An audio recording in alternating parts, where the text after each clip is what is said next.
आप इस्कॉन में आइए, इस्कॉन के भक्तों के द्वारा जानिए, क्योंकि सारी बात यहाँ से बताना बोलना ये पॉसिबल नहीं है।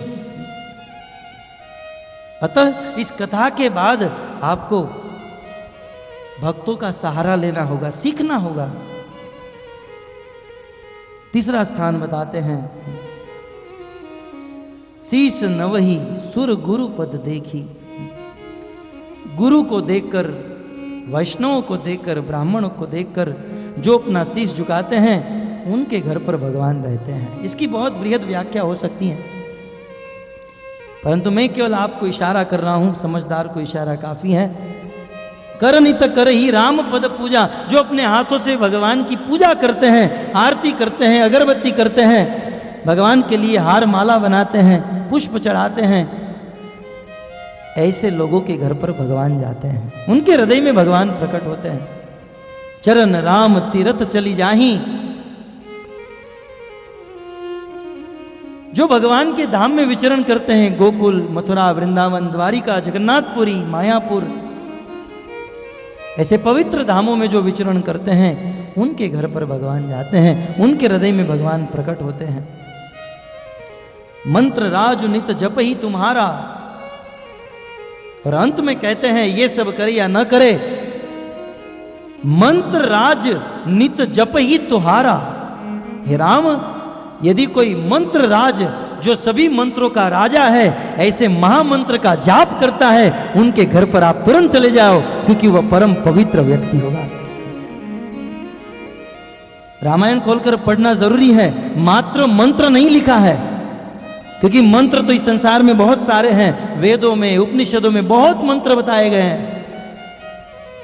परंतु रामायण में मंत्र का वर्णन नहीं, मंत्र राज, जो सभी मंत्रों का राजा है।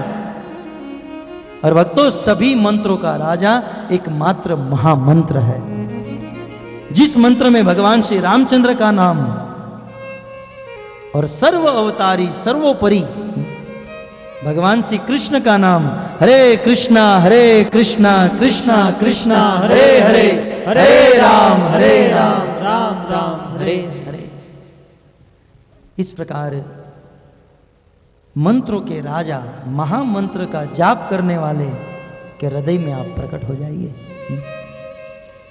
वाल्मीकि ऋषि भगवान को स्थान बताते हैं, और इस स्थान का निर्देशन करते हुए वाल्मीकि ऋषि अंत में कहते हैं, चित्रकूट गिरि करे ही निवासा। हे प्रभु, आप चित्रकूट जाइए, और चित्रकूट जाकर चित्रकूट के कामदगिरी की कंदरा में आप निवास कीजिए। वाल्मीकि ऋषि से विदा मांगकर भगवान श्री रामचंद्र वन यात्रा की ओर आगे बढ़े हैं। चित्रकूट स्थान में पधारे, मंदाकिनी की पवित्र धारा नदी बह रही है। चित्रकूट में भगवान श्री रामचंद्र ने बहुत सुंदर आश्रम बनाया, और भगवान श्री रामचंद्र चित्रकूट में 13 वर्ष के लिए रुके हैं। 13 वर्ष भगवान श्री रामचंद्र ने चित्रकूट में बिताए। एक बहुत सुंदर पर्ण कुटी बनाई, उसमें रह रहे थे, परंतु गोस्वामी जी वर्णन करते हैं 13 वर्ष के लिए एक दिन भी ऐसा नहीं था कि राम को अपने पिता की याद न आई हो, राम को अपनी माँ की याद न आई हो, राम को अपने अयोध्या की याद न आई हो। 13 वर्ष के लिए लखन रोज रात को उस कुटिया की परिक्रमा करते थे, पहरा देते थे। प्रभु रात को उस कुटिया में सोते थे, लेकिन रात को अचानक भगवान श्री रामचंद्र जग जाते थे। भैया क्या हुआ, अब क्यों जग गए? उस समय राम की आंखों में आंसू आ जाते थे।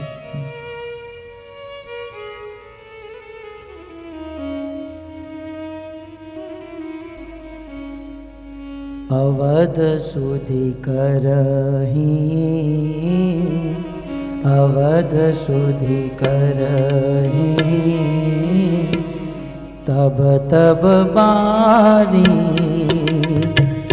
विलोचन भरही, जब जब राम अवध सुधि करही, अवध सुधि करही, बारी विलोचन भरही। सुमेरी मातु पितु परिजन भाई। सुमेरे माता की याद आ रही है। परिजन भाई। सुमेरे मातु पितु परिजन भाई। सुमेरे रोते हुए परिजन भाई। भरत स्नेहु सिलु सेवकाई। जब जब राम अवध सुधि करई। अवध सुधि करई। तब तब बारी विलोचन भरई। गोस्वामी जी कहते हैं जब जब राम रात को जग जाते थे, आंखों से अश्रु निकलते थे, रोते थे। जब जब भगवान श्री रामचंद्र को अवध की सुधि होती थी, अवध याद आती थी, जग जग जग जाते थे। सुमिरी मातु पितु, अपनी माता को याद करके, पिता को याद करके, भाई भरत को याद करके भगवान श्री रामचंद्र लक्ष्मण जी के बस में नहीं रहते थे। जैसे एक छोटा नन्हा सा बालक किसी वस्तु के लिए जोर जोर से रोने लगे, उस चित्रकूट में स्थित आश्रम में प्रभु रात भर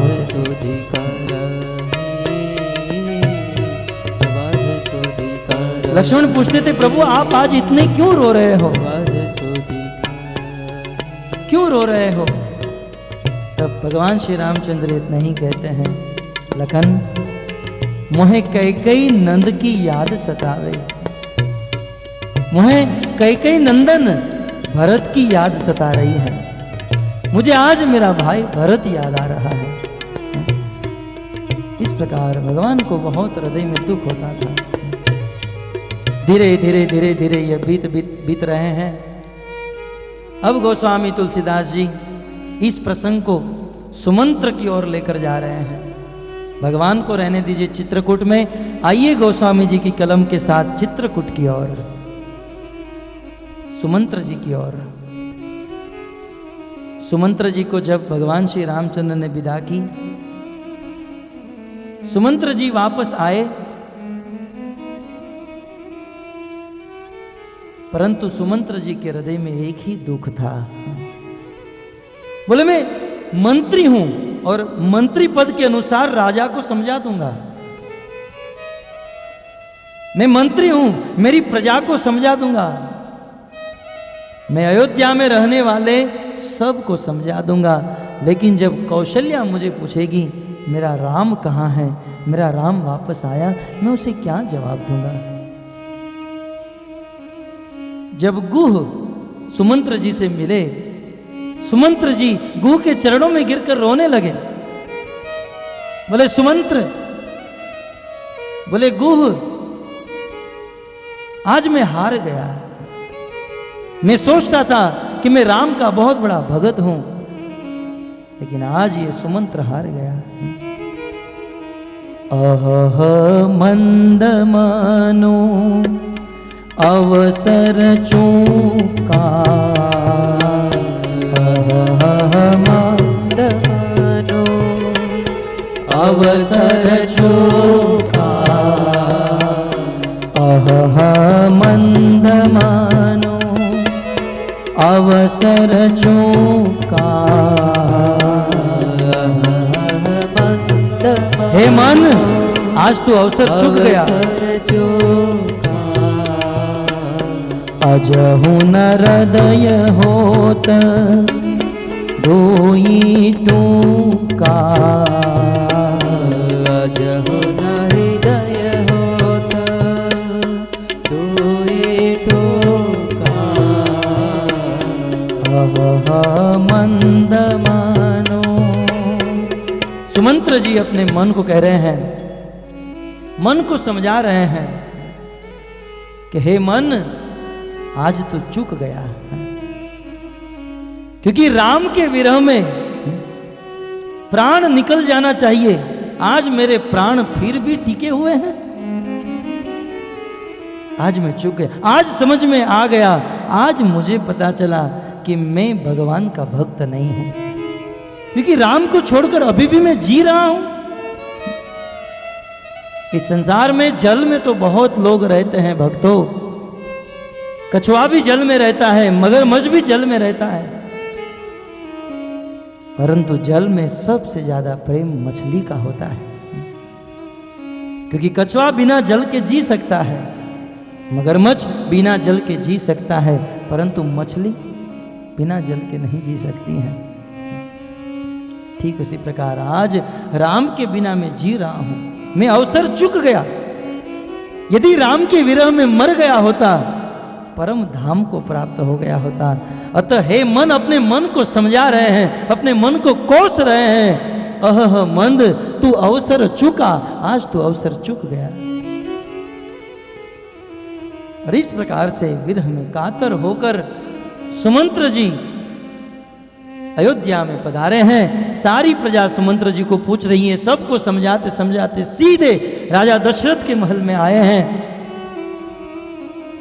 राजा दशरथ ने पूछा, कहो सुमंत, कहू लखन कहू राम स्नेही, कहू लखन कहू राम स्नेही। हे सुमंत्र, बताओ लखन कहाँ है, राम कहाँ है, मेरी वैदेही कहाँ है? सुमंत्र जल्दी बताओ, कहाँ है वे लोग? सुमंत्र जी ने सारी घटना बताई। प्रभु, हम यहां से निकले, एक दिन तमसा नदी के तट पर रहे, श्रृंगवेरपुर पहुंचे और वहां जाकर प्रभु राम ने वृक्ष का दूध उतारकर अपनी जटा में डाला और अपनी जटा को बांध लिया। राम ने अपनी जटा बांधी, इतना सुनकर कौशल्या भूमि के ऊपर गिर गई, मूर्छित हो गई। ऐसी स्थिति। राजा दशरथ ने कहा, तो राम वापस नहीं आए क्या? 14 वर्ष पहले राम वापस नहीं आएंगे? राजा दशरथ अपनी धीरज खो बैठे। सुमंत्र जी ने कहा, महाराज धीरज धारण करो, आप राजा हो, राम नहीं आएंगे। यह सुनकर राजा दशरथ अपने मस्तक को दीवार के साथ पटकने लगे। और आज राजा दशरथ सुमंत्र जी को कह रहे हैं, सुमंत्र बस अब मेरे जीवन में ज्यादा दिन नहीं बचे हैं, ज्यादा घड़ी नहीं बची है, राज्य का ध्यान रखना, भरत आए तो उसका राज तिलक कर देना। राजा के हृदय से धीरे धीरे चेतना जा रही है। सुमंत्र जी ने सुमित्रा को कहा, बहन जाओ और वशिष्ठ जी को बुलाओ, क्योंकि स्थिति गंभीर होते जा रही है।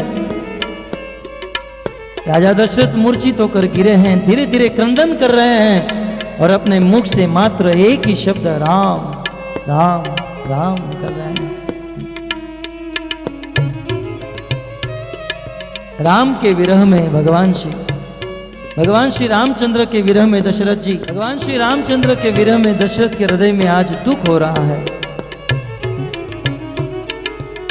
और गोस्वामी जी अंत में कहते हैं, राम राम कहीं राम राम,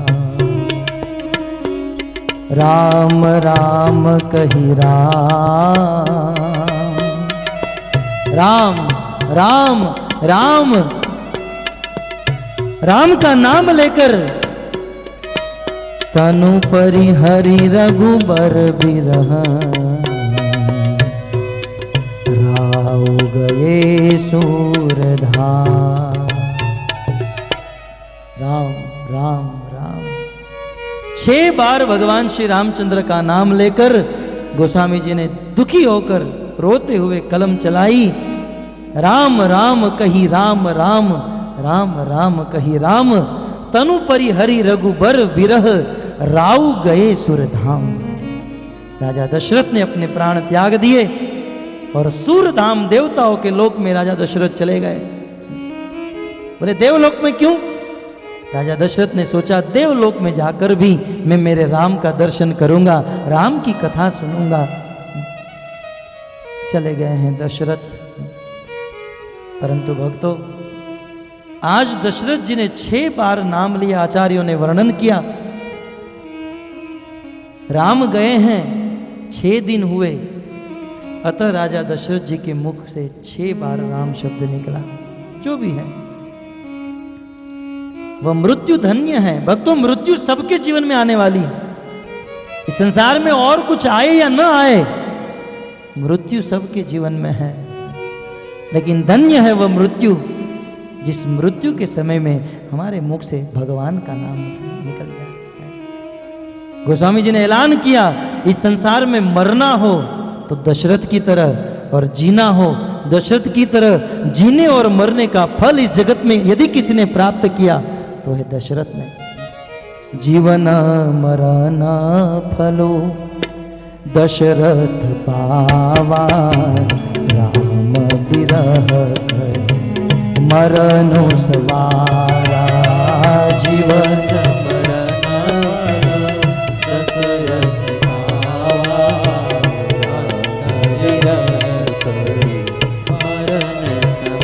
जीने का और मरने का फल यदि किसी ने प्राप्त किया तो वह दशरथ ने। क्यों? क्योंकि जीते जी जिए तो राम के लिए, राम को देखना, राम को सुनना, राम की सेवा, जीवन बीता राम की सेवा में, और मृत्यु भी आई तो राम के विरह में जीना मरना मात्र राम के लिए। धन्य है वह दशरथ जी जिन्होंने जीने का और मरने का पूर्ण फल प्राप्त कर लिया। धन्य है दशरथ। इस प्रकार राजा दशरथ की मृत्यु हुई। सारी अयोध्या आज शोक में डूब गई। आज सारी अयोध्या शोक में है, परंतु एक कैकेयी प्रसन्न है। तुरंत वशिष्ठ जी आए राजा दशरथ को, क्योंकि कोई पुत्र वहां नहीं था। राजा दशरथ को श्राप था श्रवण के माता पिता के द्वारा कि राजन, जब तुम्हारी मृत्यु होगी तुम्हारे पुत्रों में से 4 पुत्र होंगे, लेकिन कोई तुम्हारे पास नहीं होंगे। कोई पुत्र नहीं था। वशिष्ठ जी ने राजा दशरथ के मृत देह को एक नौका में तेल डालकर रख दिया। दूतों को भेजा, जाओ कैकेयी देश, जल्दी भरत और शत्रुघ्न को लेकर आओ। वायु वेग से आज भरत जी और शत्रुघ्न जी आए हैं। अनेकों अपशकुन हो रहे हैं। भरत जी को आज अयोध्या बहुत दूर लग रही है। अयोध्या में आए तो भरत जी ने देखा सब लोग शोक में हैं, कोई कुछ बोलने को तैयार नहीं है। भरत सीधे अपनी मां कैकेयी के पास गए और भरत जी ने देखा सारी अयोध्या दुखी और मेरी मां आज प्रसन्न है। मां बताओ आज अयोध्या में क्या हुआ है, मुझे क्यों इतना जल्दी बुलाया गया? कैकेयी ने कहा, तात बात में सकल संवारी। बेटा, यहां सब अनर्थ हो चुका था, लेकिन मैंने सब कुछ ठीक कर दिया। मैं मंत्रा सहाय बिचारी मंत्रा ने मुझे बहुत सहाय की, और मंत्रा की सहाय ने मैंने सब कुछ ठीक कर लिया। अयोध्या में ऐसा तो क्या बिगड़ गया था कि तुमको और मंत्रा को मिलकर ठीक करना पड़ा? तब कैकेयी ने अपने पुत्र भरत को 2 वरदान की बात बताई। उस दिन रात को जो घटना हुई सारी बात बताई। भरत जी आज पूर्ण आक्रोश में आ गए। कैकेयी को लगा कि भरत प्रसन्न होगा, लेकिन आज भरत का रूप बदल गया। भरत आज अपनी मां को संबोधन तू करके बोल रहे हैं। बोले, राम को वनवास देने वाली तू है कौन, पहले मुझे यह बता, क्योंकि राम को वनवास दे वो मेरी मां नहीं हो सकती है। सरयू का पानी पीने वाला, सूर्य वंश का अन्न खाने वाला, ऐसा कृत्य कभी कर नहीं सकता है। सच सच बता, तू कौन है, तू कहां से आई है? क्योंकि एक बार भी जिसने सरयू का पानी पी लिया, रघुवंश का अन्न खा लिया, वो कभी राम जैसे महात्मा को, भगवान को वन में नहीं भेज सकता है। तू है कौन? अरे दुष्टा, राम को वन में भेजने से पहले तेरे मुंह में कीड़े नहीं पड़ गए? पुत्र को राजा बनाने के लिए सत्य को वन में भेज दिया। तू कौन है? तू कौन है?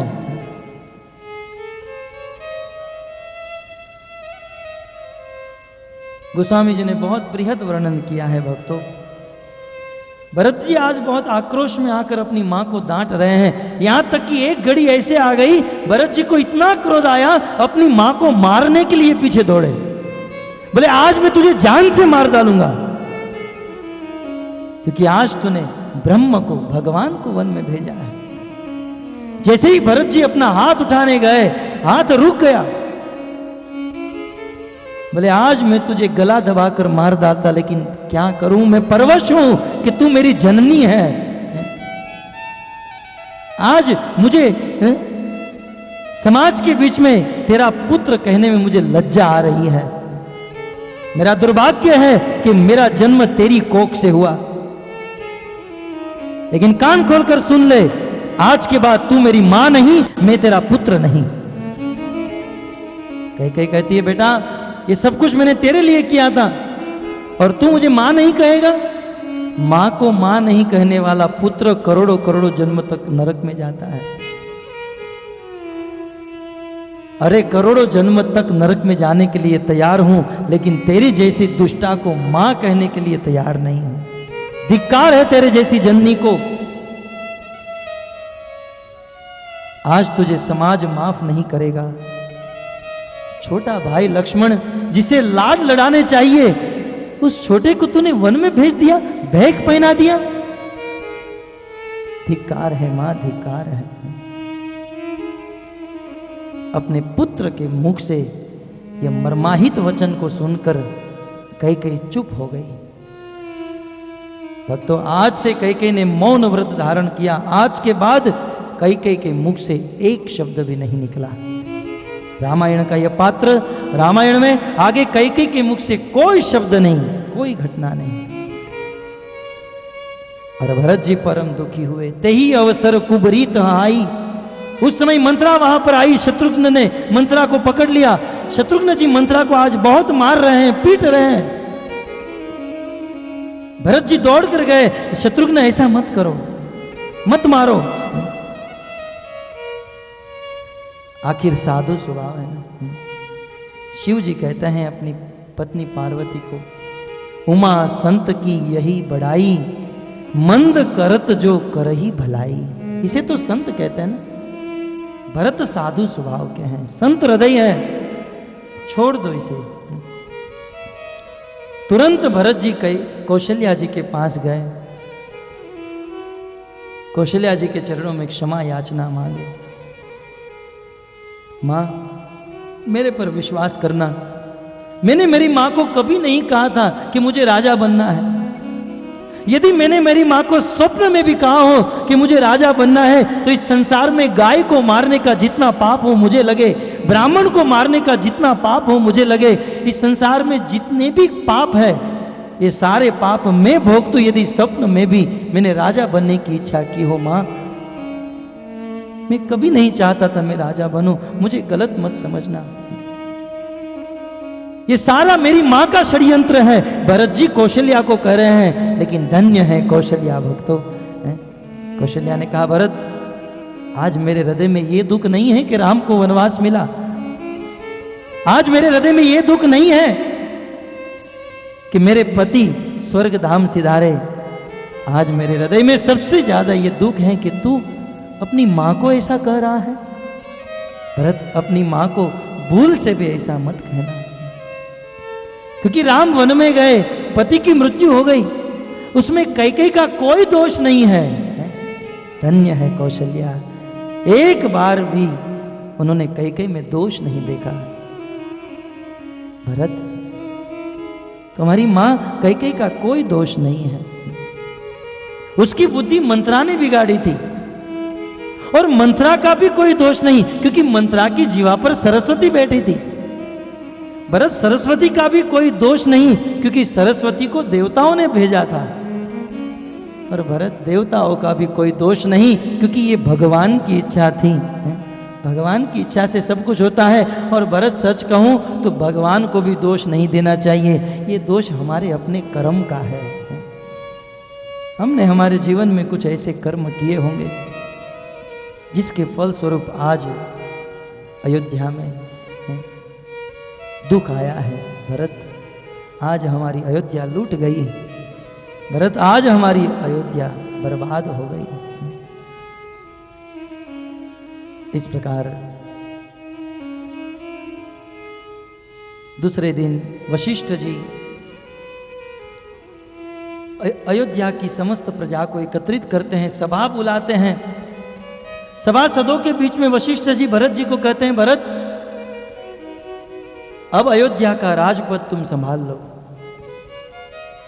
भरत जी ने कहा, भूल में भी, स्वप्न में भी अयोध्या का राज्य में ले नहीं सकता हूं। वशिष्ठ जी ने कहा, पूरी प्रजा ने अनुमोदन किया। सब लोग बार बार कह रहे हैं, कौशल्या जी कह रही हैं, लेकिन फिर भी भरत ना कह रहे हैं, मैं राजा नहीं बनूंगा। अरे मेरा एक बार नाम कैकेयी ने क्या ले लिया, राम को वनवास और पिता को स्वर्गवास हो गया। और मैं यदि इस राज्य में, इस सिंहासन पर आ जाऊं तो क्या नहीं होगा। मैं बहुत अभागा हूं, बहुत पापी हूं।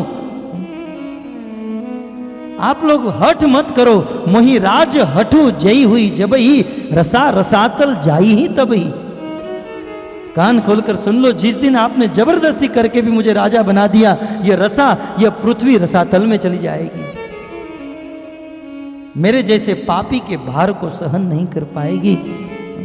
गुरुजी, आप मुझे मत बिठाइए। फिर भी प्रजा कहने लगी, नहीं, राजा ने वरदान दिया था, राजा ने वरदान दिया था, तुम्हारी मां ने मांगा था। बोले, मैं मानता हूं, मैं मानता हूं, राजा ने वरदान दिया था। और ये तो रघुकुल रीत सदा चली आई, मैं रघुकुल की रीत निभाने के लिए तैयार हूं। लेकिन आप लोग क्रम चुक रहे हो। कैकेयी ने क्रम से क्या मांगा था, भरत को राज और दूसरा राम को वनवास। आप लोगों ने क्रम को तोड़ा है, आपने पहले वनवास दे दिया और फिर भरत को राज देना चाहते हो। एक बार भरत को राजगादी पर बिठाया होता और फिर मैं देखता राम को कौन वन में भेज सकता है, लेकिन क्रम आपने तोड़ा है, इसलिए सजा आज हम सबको मिलकर भुगतनी पड़ रही है। मैं राजा नहीं बनूंगा, और मैं तो जा रहा हूं राम के पास, मैं तो मेरे भाई राम के पास जा रहा हूं। यदि आपको अपने सौभाग्य को खोलना है, मेरे साथ चलिए। राम यात्रा प्रारंभ हुई, भरत जी जा रहे हैं, तीनों मां उनके साथ हैं। सारी आज अवध की प्रजा अयोध्या से चित्रकूट की ओर प्रयाण कर रही हैं। भगवान श्री रामचंद्र को मिलने के लिए सब लोग तैयार हैं। राम धुन गाते हुए, भगवान राम का स्मरण करते हुए अयोध्या से चित्रकूट की ओर जा रहे हैं। परंतु कुछ लोग, हमारी तरह कुछ लोग थे, भरत के पास आए, भाई भरत, आप लोग, तुम जा रहे हो ना, तुम्हारा भाग्य बहुत अच्छा है, हमारे भाग्य तो फूटे हुए हैं, हम आपके साथ राम यात्रा में नहीं आ सकते। बोले, क्यों? बोले, बच्चों की एग्जाम चल रही है ना। कुछ लोगों ने कहा, हम, ये मैं मेरी भाषा में बोल रहा हूं, ऐसे ही कहा होगा उन लोगों ने। कुछ लोगों ने कहा, हम लोग आपके साथ नहीं आ सकते। क्यों? बोले, ऑफिस का ध्यान कौन रखेगा, हम लोग आपके साथ नहीं आ सकते हैं। बोले, घर का ध्यान कौन रखेगा?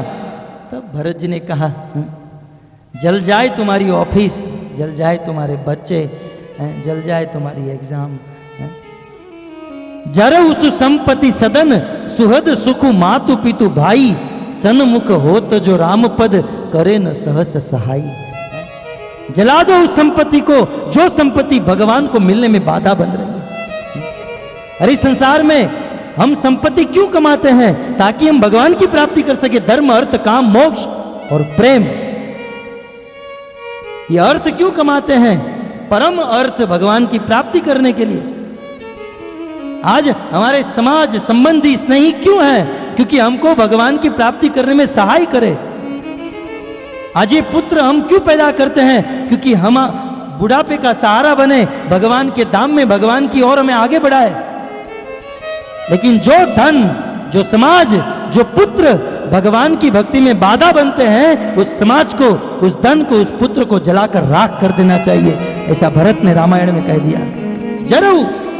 जरु जाओ सुजीवन जानकी नाथ, जिये जग में तुमरो बिनु भय। भगवान श्री रामचंद्र की सेवा करने में यदि ये शरीर, ये संपत्ति काम न आए तो वो तो जल जाने के योग्य है। जलाकर राख कर क्या काम का? आज कुछ लोग कहते हैं, जब हम कहते हैं आप राम नाम जपिए, कृष्ण नाम जपिए, भक्ति कीजिए, कहते हैं हमारा समाज क्या कहेगा? समाज क्या कहेगा? समाज के कारण भक्ति करने में डरते हैं, प्रचार करने में डरते हैं। आखिर समाज ने दिया क्या है? 1000 अच्छे कार्य कर लो, यदि एक बुरा हो गया तो यही समाज 1000 अच्छे कार्य किए नहीं देखेगा, बुरे कार्य को पकड़कर बैठ जाएगा। क्या दिया समाज ने? आज जिस समाज के लिए हम और आप रात दिन मेहनत प्रयास करते हैं, वही समाज गाली के अलावा, ईर्ष्या और निंदा के अलावा क्या दे रहा है? एक संत बहुत सुंदर कहते हैं, समाज कैसा है? आप रास्ते पर अपनी आंखों को सीधी रखकर चलोगे, समाज कहेगा इनकी आंखें कितनी बिगड़ी हुई है, मां बहन के ऊपर किस प्रकार से दृष्टि डाल रहा है। समाज की बात सुनकर अपनी आंखों को झुकाकर चलाओगे, वही समाज कहेगा कुछ गलती की है, कुछ गलत काम किया इसलिए आंख को झुकाकर चल रहा है। समाज की यह बात सुनकर आंख को ऊपर करके चलोगे, वही समाज कहेगा कितना अभिमान चढ़ गया है। नीचे करो तो भी समाज को तकलीफ, ऊपर करके चलो तो भी तकलीफ, सीधी रखो तो भी तकलीफ। और समाज की बात को सुनकर यदि आंखों को फोड़ दोगे तो वही समाज कहेगा किए हुए कर्म का फल भुगत रहा है। यह है समाज। आज हाथी की अंबाड़ी के ऊपर बिठाएगा तो वही समाज कल गधे के ऊपर बिठाएगा। ऐसे समाज के लिए हम भजन नहीं करते हैं, भक्ति नहीं करते हैं। भगवान श्री रामचंद्र के भाई भरत ने कह दिया वह समाज कुछ काम का नहीं। बताइए मीराबाई ने समाज का क्या बिगाड़ा था?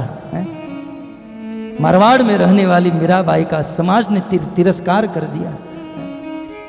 नरसिंह मेहता ने समाज का क्या बिगाड़ा था?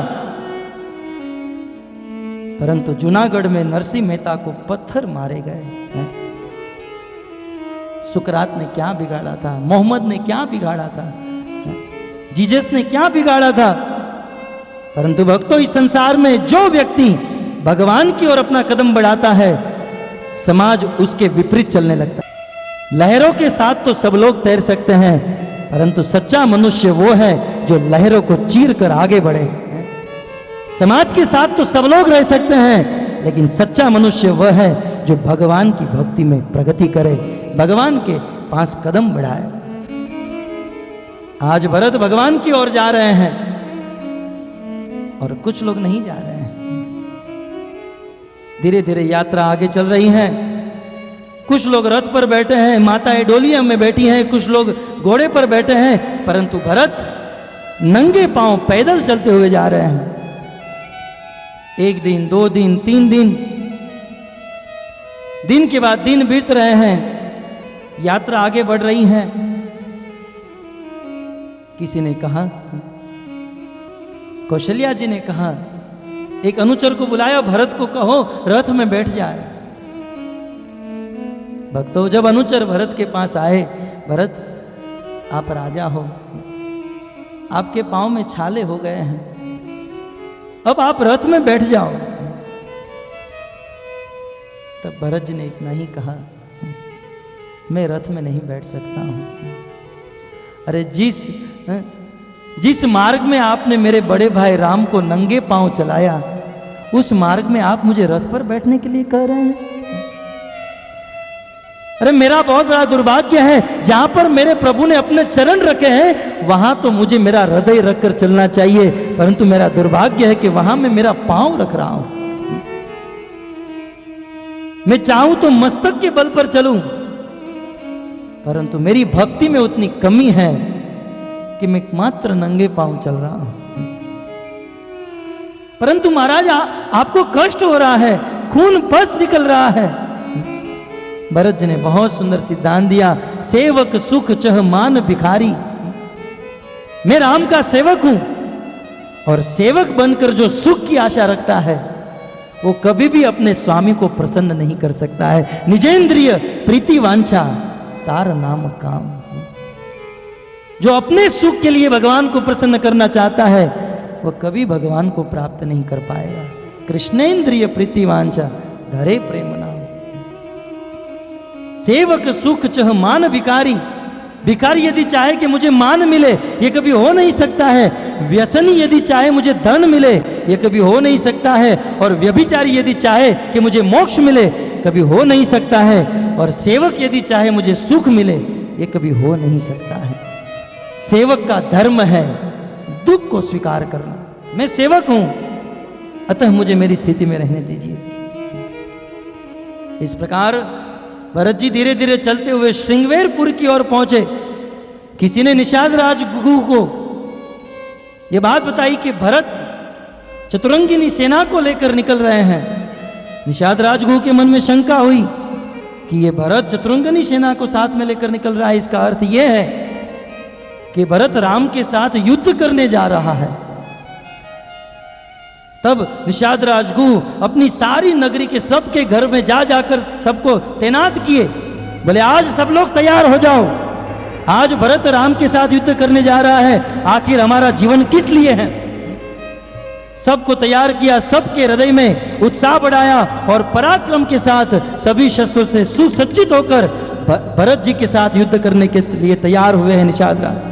समर मरनु पुनि सिर सरीरा, राम काज लघु भंगु शरीरा। समर मरनु पुनि सुर सरीरा, राम काज सन भंगु शरीरा। हे निषादो, सब लोग अपने हाथ में शस्त्र ले लो। आज हमारा पराक्रम दिखाने का समय आ गया है। हम भगवान श्री रामचंद्र के भक्त हैं और आज यदि इस युद्ध में हम मर भी जाएंगे हमें कोई गम नहीं है। आज भरत के साथ युद्ध करना है। गंगा का तट, भगवान श्री रामचंद्र जी का काम और क्षणभंगुर शरीर, आज कुल मिलाकर ये अनुकूलता है। हम युद्ध करेंगे और रणभूमि में भरत को आज पछाड़ेंगे, क्योंकि राम के साथ युद्ध करने वाला हमारा शत्रु है। समर मरनु पुनि सुर सरीरा, राम काज छन भंगु शरीरा। समर मरनु पुनि सुर सरीरा, राम काज छन भंगु शरीरा। आए सब लोग, परंतु भरत जी की परीक्षा करने के लिए निषाद राज कुछ भोजन लेकर आए। भरत जी ने भोजन नहीं किया, बोले मुझे उपवास है, जब तक राम नहीं मिलेंगे तब तक भोजन नहीं करूंगा। तब निषाद राजगुरु को समझ में आई कि ये युद्ध करने के लिए नहीं, ये तो भगवान की शरणों में शरणागत होने जा रहे हैं। निषाद राजगुरु भी भरत के साथ हो लिए। राम यात्रा जारी रहती है और धीरे धीरे करके ये यात्रा तीर्थराज प्रयाग में पहुंचती है। तीर्थराज प्रयाग में भरत जी त्रिवेणी संगम में स्नान करते हैं और स्नान करते हुए अपने मुख से प्रयाग की महिमा गाते हुए कहते हैं, सकल काम प्रद तीरथ राऊ, सकल काम प्रद तीरथ राऊ।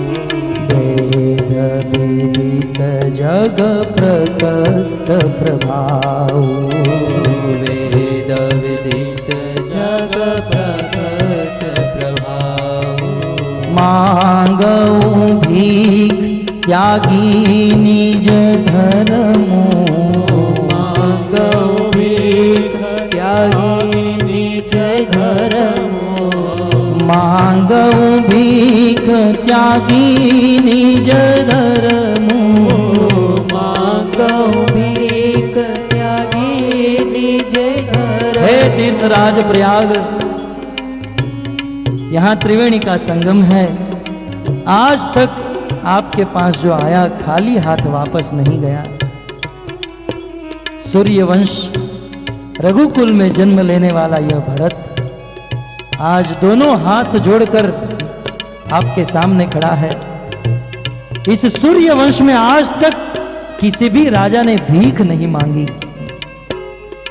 हमारे रघुकुल में आज तक किसी भी मनुष्य ने भीख नहीं मांगी, परंतु आज ये भरत दोनों हाथ जोड़कर हे तीर्थराज आपसे भीख मांग रहा है।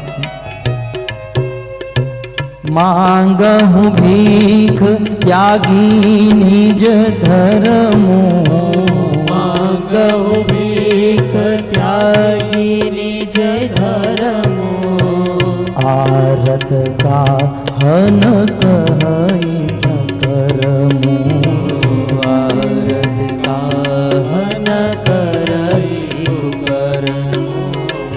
भरत आज तीर्थराज प्रयाग से भीख मांग रहा है। आप मेरे पर कृपा कीजिए, मैं आज आपसे भीख में वरदान मांगना चाहता हूं। तीर्थराज प्रयाग बोलने लगा। बोलो भरत, क्या चाहिए?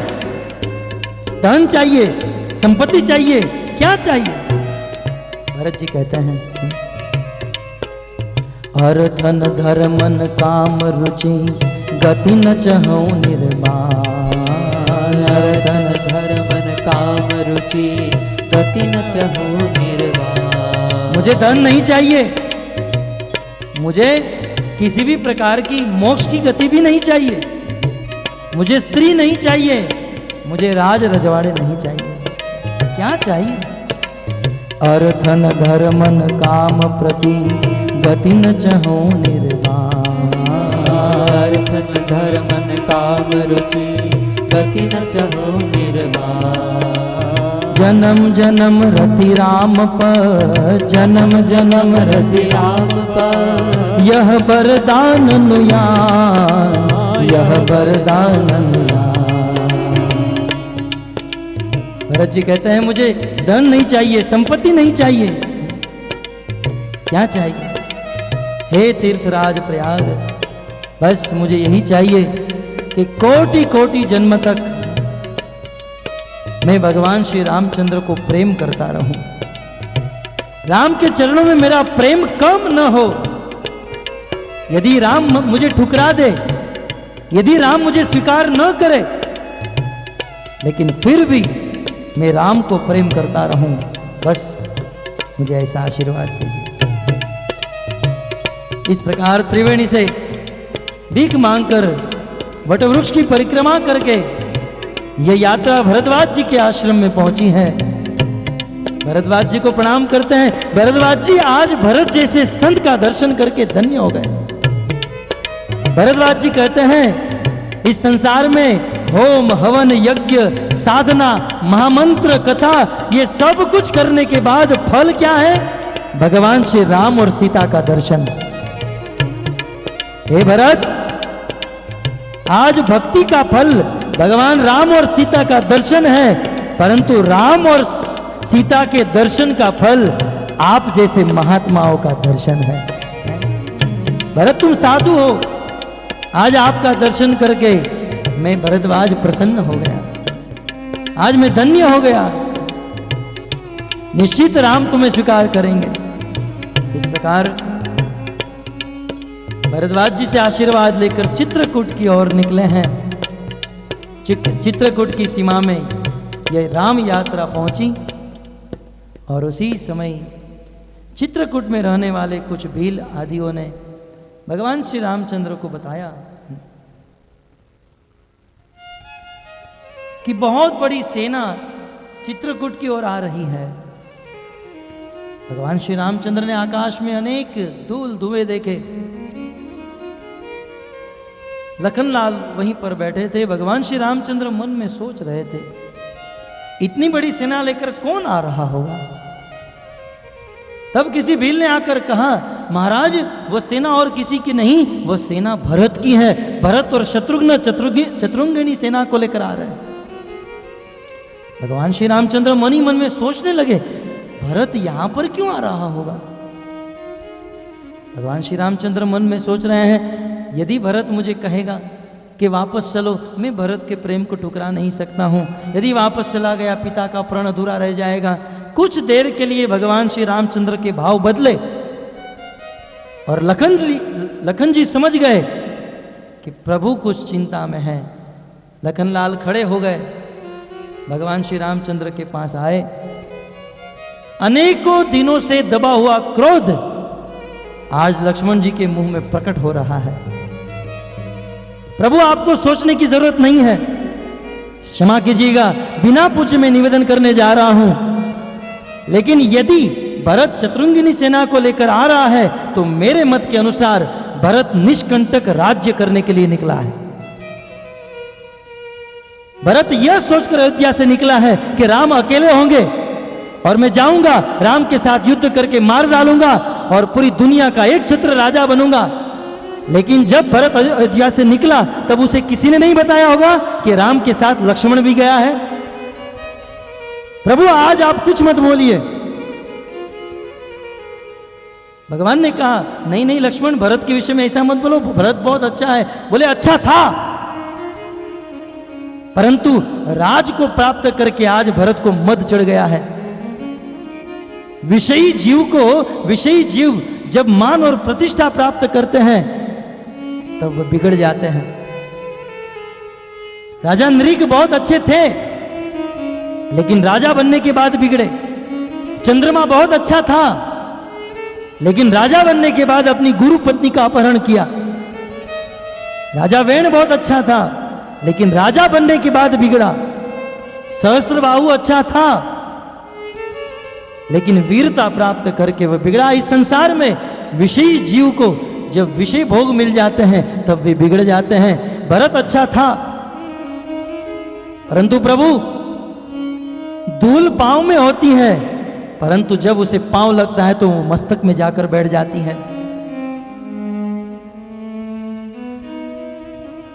विष की लता पर कभी अमृत का फूल नहीं आ सकता है प्रभु।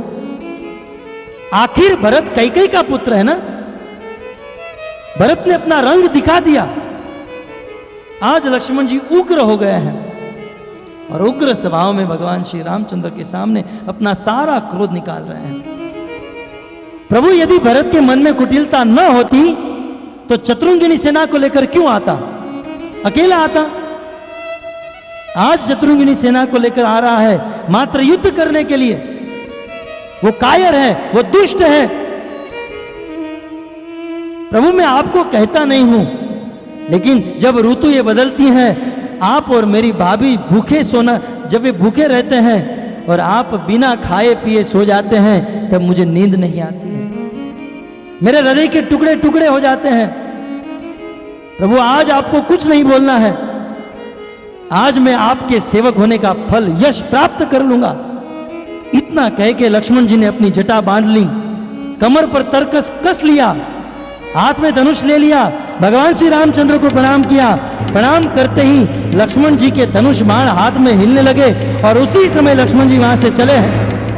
आज राम सेवक जस ले भरत ही समरथ खावन दे।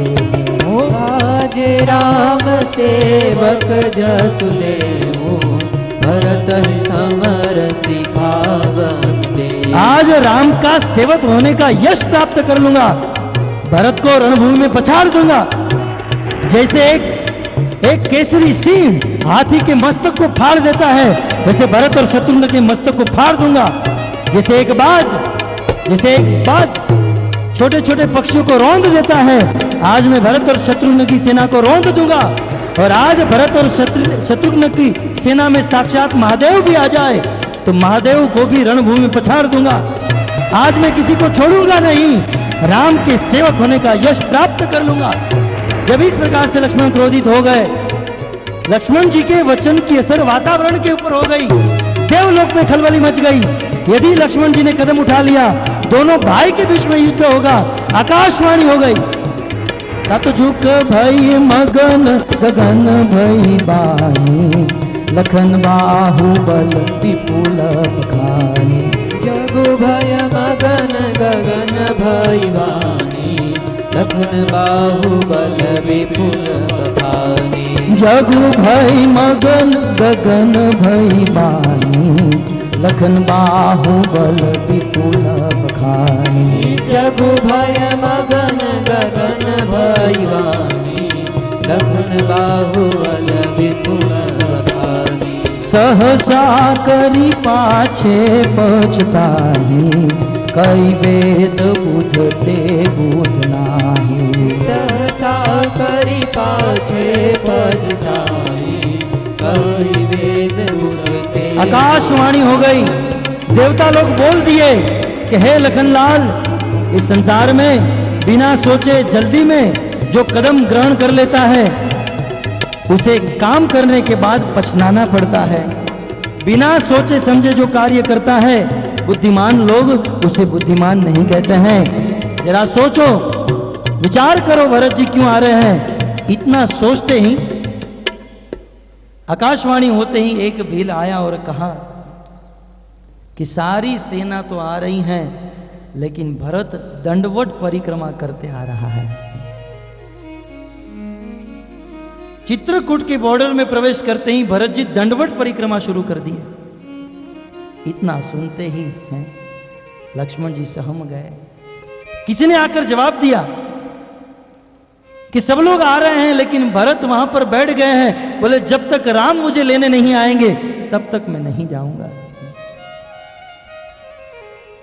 भगवान श्री रामचंद्र का शील तो देखिए, कहा कि यदि मेरा भाई लक्ष्मण मुझे कहे तो मैं भरत को लेने जाऊंगा, नहीं तो नहीं जाऊंगा। लक्ष्मण की आंखों में आंसू आ गए। प्रभु ने बहुत सुंदर प्रेम व्यतीत किया है अपने भाइयों के प्रति, सिखाया समाज को एक भाई को अपने भाई के प्रति कैसे प्रेम करना चाहिए। लक्ष्मण, मैं कहता था ना कि भरत साधु है, संत है, भरत की बराबरी कोई नहीं कर सकता है। भरत के विषय में स्वप्न में भी यह सोचना बुरी चीज है। इतना कहते ही राजा जनक आ गए, तीनों माँ आ गई, सब लोग आए। भगवान श्री रामचंद्र को पता चला पिता का निधन हो गया। आज विषयी जीव की तरह, एक पिता में आसक्त पुत्र की तरह प्रभु आज जोर जोर से रोए हैं। पिता की मृत्यु का समाचार सुनकर भगवान को दुख हुआ। भरत जी को गले लगाया और वहां पर बहुत सुंदर सभा लगी गई और भरत जी का निवेदन था, राम आप वापस चलिए। वशिष्ठ जी ने यह निर्णय जनक जी के हाथ में सौंपा। देखिए, जनक आखिर जनक हैं। वे चाहते तो यह भी सोचते कि मेरी पुत्री, यदि ये वन में रहेंगे तो मेरी पुत्री दुखी होगी, मैं इसे अयोध्या में ले चलूं। जनक जी ने तटस्थ रूप में निर्णय किया। प्रेम के सामने वरदान को झुकना पड़ता है। सिद्धांत बताया, आज राम तुम्हारे वचन के सामने, राम भरत के प्रेम के सामने तुम्हारा वचन झुका हुआ है। अतः निर्णय मैं नहीं दूंगा, निर्णय भरत को लेना होगा। भरत जो चाहे वह करना होगा। परंतु जनक जी ने भरत को कहा, भरत, प्रेम में जीद नहीं होती है, प्रेम में समर्पण होता है। प्रेम में जिस प्रेमी के प्रति हमारा प्रेम होता है उनके अंतर की इच्छा को जानकर निर्णय लेना होता है। अतः भरत, अपने प्रेमी के अंतर की इच्छा को जानो।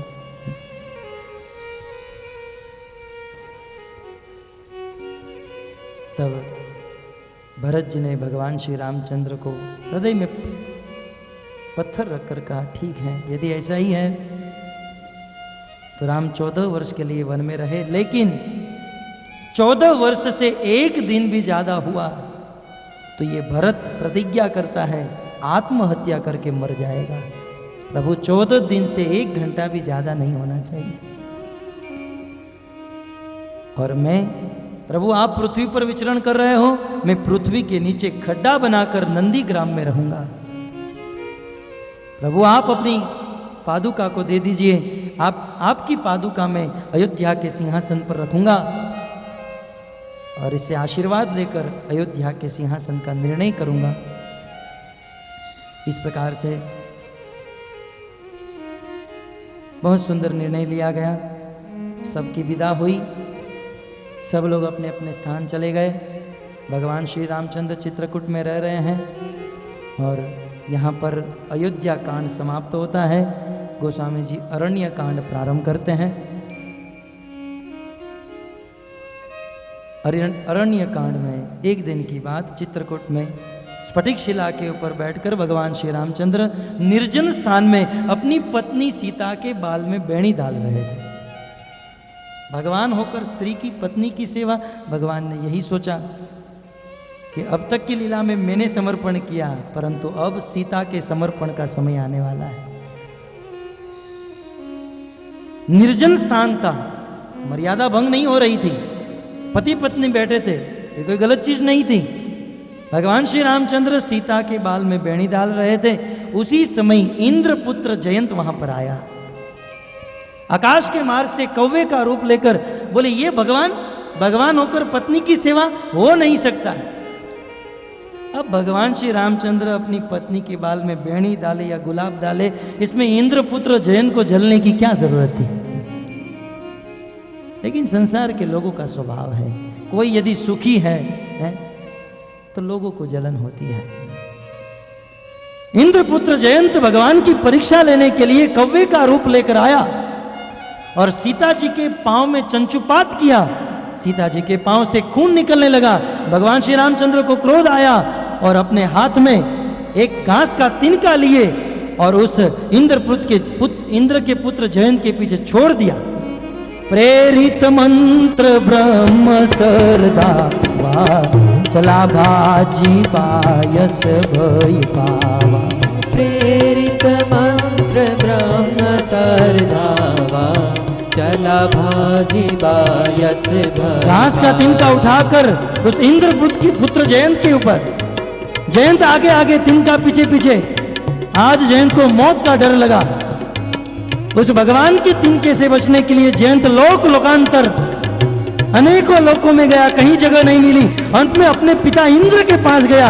इंद्र ने कहा, आज तू मेरे धाम में नहीं रह सकता है, मैं तेरी रक्षा नहीं कर सकता हूं, क्योंकि संसार में जो भगवान और भगवान के भक्तों का अपमान करता है, अपराध करता है, उसकी रक्षा उसका पिता भी नहीं कर सकता।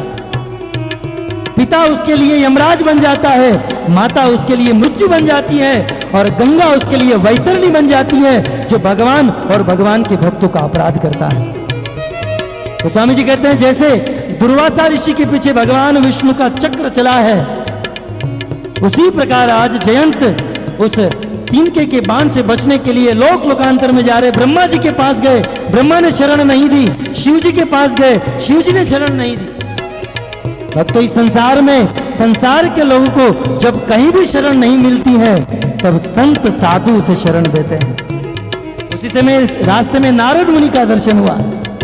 नारद देखा विकल जयंता, लागी गया कोमल चित संता।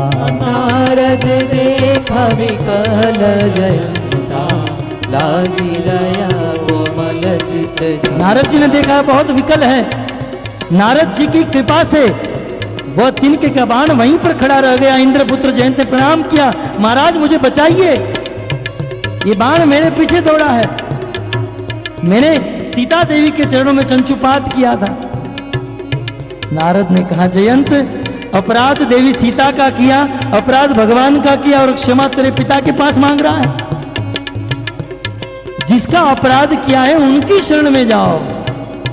नारद जी ने बहुत सुंदर उपदेश दिया और नारद जी की कृपा से जयंत भगवान के उस तिनके के बाण से मुक्त हुआ। भगवान ने उसे क्षमा किया और उसकी एक आंख फोड़ दी। उस दिन से लेकर आज तक कौवे एक ही आंख से देखते हैं। कौवे जो है एक ही आंखों से देखते हैं। तो इस प्रकार भगवान ने यह दिखा दिया, साक्षात पराक्रमी है। भगवान श्री रामचंद्र चित्रकूट में एक दिन की बात, अत्रि अनसुया जी के आश्रम में गए। अनसुया जी ने बहुत सुंदर उपदेश देवी सीता को दिया। इसका वर्णन समय मिला तो जीवन में फिर कभी करेंगे। परंतु अनसुया जी का उपदेश नारी के लिए आज परम पावन। तत्पश्चात भगवान वहां से चले हैं, पंचवटी में पधारे हैं, बहुत सुंदर पर्णकुटी बनाई। एक दिन की बात, लक्ष्मण जी तलवार की धार निकाल रहे थे। रामायण में लक्ष्मण जी को धार निकालते हुए ही बताया है, बिल्कुल सुसज्जित शस्त्रों के साथ। कभी भी राम को कहने की जरूरत नहीं, शस्त्र लाओ, प्रभु हाजिर है शस्त्र।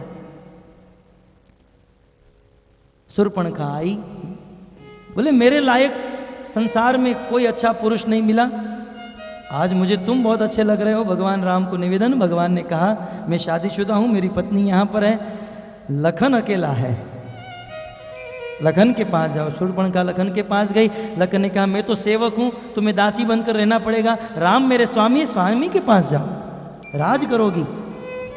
स्वामी के पास आई, बोले नहीं मुझे तुम अच्छे लग रहे हो। बोले नहीं लखन के पास जाओ, मेरा तो व्रत है, एक बाण एक वचन एक नारी,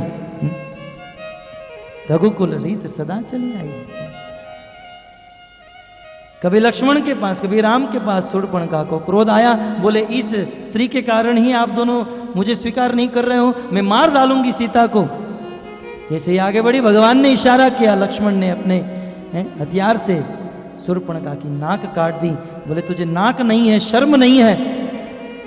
तुरंत शूर्पणखा लंका में रावण के पास गई, रावण को निवेदन किया, बहुत सुंदर स्त्री, और रावण का यही बिजनेस था। किसी ने पूछा रावण का धंधा क्या था? एक ही धंधा था, दुनिया में अच्छी स्त्री दिखे उसे लाकर अपने वहां रख देना। तुरंत रावण मारीच के पास गया, मारीच चलो मेरे साथ। मारीच ने कहा कहां? बोले वो राम और लक्ष्मण के साथ स्त्री का अपहरण करना है। बोले राम के विषय में कभी सुना है?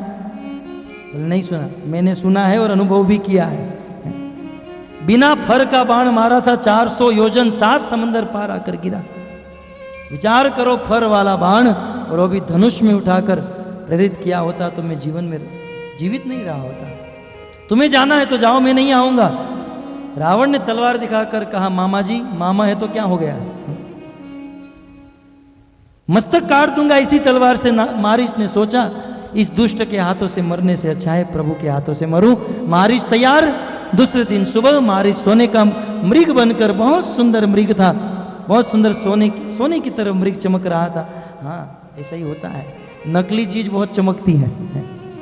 मारीच आज बहुत चमक रहा था क्योंकि नकली था ना। इस संसार में भी भगत जो बहुत दिखावा करते हैं ना, वो नकली होते हैं, नकली बहुत चमकते हैं, और जो दिखावा नहीं करते हैं वो बहुत असली होते हैं। खैर ये सब सिद्धांत हैं।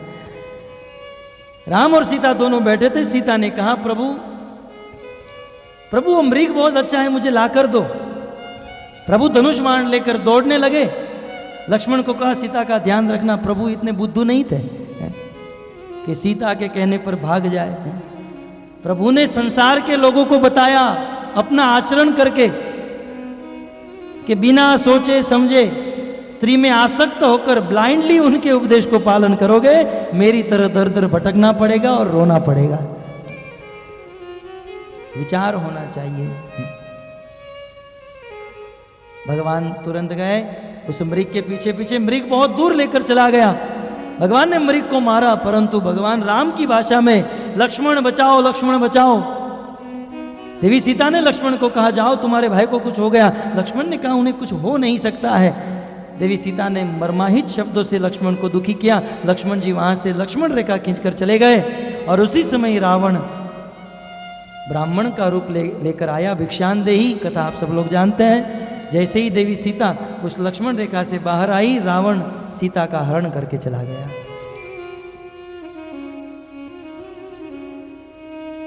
सीता का हरण करके जा रहा है। सीता एक गाय की तरह, गाय की बछड़ी की तरह विह्वल हो रही है, बचाओ, छोड़ो छोड़ो। उस समय जटायु जी आए, सीता को बचाने का प्रयास किया। रावण ने उनकी पंख काट दी। सीता को लेकर चले गए। राम और लक्ष्मण दोनों वापस आए। भगवान श्री रामचंद्र के हृदय में बहुत दुख हुआ। अपनी पत्नी को दर दर भटकते हुए ढूंढने लगे। हे खगमृग है मधुकर श्रेणी, तुम देखी सीता मृग ने। हे खग, हे मृग, आपने मेरी सीता को देखा? पशु पक्षी पत्थर तक को भगवान पूछ रहे थे, मेरी सीता को देखा? उतने में जटायु जी बीच में मिले। घायल जटायु जी को देखकर भगवान श्री रामचंद्र ने जटायु जी का अंतिम संस्कार किया। धन्य है वो जटायु। सूरदास जी ने अपने पद में बहुत सुंदर लिखा है। हनुमान जी महाराज देवी सीता को बताते हुए कहते हैं, धन्य है जटायु। राजा दशरथ की जब मृत्यु हुई, 4 पुत्रों में से कोई उनके पास नहीं थे। और इस संसार में वेद का विधान है कि जब किसी पिता की मृत्यु होती है तो सबसे बड़ा लड़का उनका अंतिम संस्कार करता है। राजा दशरथ जी को यह सौभाग्य नहीं मिला, बड़े लड़के के द्वारा अंतिम संस्कार नहीं हुआ, परंतु धन्य है वह जटायु जिसका अंतिम संस्कार भगवान श्री रामचंद्र के हाथों से हुआ। एक पक्षी के शरीर में होकर भी भगवान को प्राप्त कर लिया, लेकिन दुर्भाग्य है आज के मनुष्य होकर भी भगवान के शरण में नहीं जाते। एक पक्षी होकर भी भगवान के लिए, भगवान की सेवा के लिए अपने प्राण को दे दिया, लेकिन दुर्भाग्य आज के मनुष्य का, मनुष्य जीवन धारण करके भी भगवान की सेवा नहीं करते हैं। दुर्भाग्य। जटायु जी ने बहुत सुंदर स्तुति की। भगवान श्री रामचंद्र ने जटायु जी को कहा, आप अपने प्राण को संभाल कर रखिए, मैं आपको जीवन दान दूंगा। बोले, मुझे जीवन दान नहीं चाहिए, आप मेरे सामने हो, मेरा मस्तक आपके गोद में है, आपका नाम ले रहा हूं, आपका दर्शन हो रहा है, इससे अच्छी मृत्यु मुझे कहां मिलेगी। आज मैं धन्य हो गया। बहुत सुंदर श्लोकों में स्तुति हुई। जटायु जी ने अपने प्राण को त्यागा। सीता को ढूंढते ढूंढते भगवान श्री रामचंद्र आगे बढ़े। पूर्व में शबर कुल में जन्म लेने वाली एक कन्या, विवाह का दिन आया, उनके घर पर अनेकों बकरे इत्यादि लाकर बंधे थे। उस शबर कुल में जन्म लेने के कारण उसका नाम शबरी था। शबरी ने अपनी मां को पूछा, इतने सारे पशु क्यों बंधे हैं? बोले, तुम्हारा विवाह है वेद विधि के अनुसार। बोले, मेरे कारण इतने सारे पशुओं की हत्या? शबरी वहां से भाग गई, मातंग ऋषि के आश्रम में आई, सेवा करने लगी। महत सेवा द्वारा आहु विमुक्ते, भगवान की प्राप्ति करनी है तो महात्माओं की सेवा करनी चाहिए, जो शबरी ने की थी। मतंग ऋषि का प्राण प्रयाण होने लगा। शबरी जी रोने लगी, प्रभु आप मुझे छोड़कर जा रहे हैं, मेरा क्या होगा? मातंग ऋषि ने कहा, शबरी मुझे तो भगवान के पास जाना पड़ रहा है, लेकिन क्योंकि तूने महात्मा की सेवा की है, शुद्ध संतों की सेवा की है, इसलिए मैं तुम्हें वादा करता हूं कि साक्षात भगवान चलकर तुम्हारे आश्रम में आएंगे और तुम्हें दर्शन देंगे। शबरी जी रोज भगवान को आने की राह देखती थी। मार्ग को सजाकर, फूल से मार्ग को सजाती थी, साफ करती थी। सुबह से लेकर शाम तक मेहनत भगवान की राह। प्रभु नहीं आते थे। दूसरे दिन उतनी ही चाव से, उतनी उत्कंठा से प्रभु नहीं आए। तीसरे दिन, चौथे दिन उनका उत्साह कम नहीं हुआ, दिन भर दिन उत्साह बढ़ता गया। और एक नहीं 60 वर्ष बीत गए, लेकिन फिर भी शबरी का उत्साह बरकरार रहा। हमारे गुरु ने यदि हमें कहा हो कि तुम्हें 2 महीने में भगवान मिल जाएंगे, भगवान नहीं मिले 2 महीने में, 3 महीने में, हम सोचेंगे ये गुरु गलत है, ठग लिया मुझे। धन्य है शबरी, गुरु के वाक्य पर विश्वास। रात दिन भगवान की राह देखती थी, सुबह से लेकर शाम तक। सूरज उगे ने मारी उगती रे आशा, संध्या ढळे ने मने मळती निराशा। रात दिवस हूँ तो जो तारी वाट, मारी जो पड़िए। रात दिन भगवान की राह देखती थी। और भगवान श्री रामचंद्र शबरी पर कृपा करने के लिए आ गए। शबरी को दर्शन दिया, नौदा भक्ति का उपदेश दिया। शबरी जी ने कहा आप पंपा सरोवर जाइए, आपको वहां पर सीता का दर्शन होगा। अरण्य कांड समाप्त हुआ। भगवान श्री रामचंद्र शबरी पर कृपा करके आगे बढ़े, किष्किंधा नामक स्थान पर पधारे हैं। आज हनुमान जी की हनुमान जयंती है। किष्किंधा में हमारी कथा पहुंच चुकी है। पर्वत के ऊपर सुग्रीव जी रहते थे। सुग्रीव जी हनुमान जी को कहे जाओ जरा देख कर आओ कौन आया है। बाली का कोई दूत तो नहीं आया, हमारा षड्यंत्र जानने तो नहीं आया। हनुमान जी महाराज ब्राह्मण का रूप लेकर भगवान की परीक्षा लेने के लिए निकले हैं। परंतु मन में प्रश्न हो सकता है, मन में प्रश्न हो सकता है कि हनुमान जी महाराज किष्किंधा में क्या कर रहे थे। भक्तों, हनुमान जी महाराज के जन्म की कथा बहुत सुंदर है। शंकर सुवन, केसरी नंदन, पवन पुत्र, और भगवान श्री रामचंद्र के भाई भी कहा गया।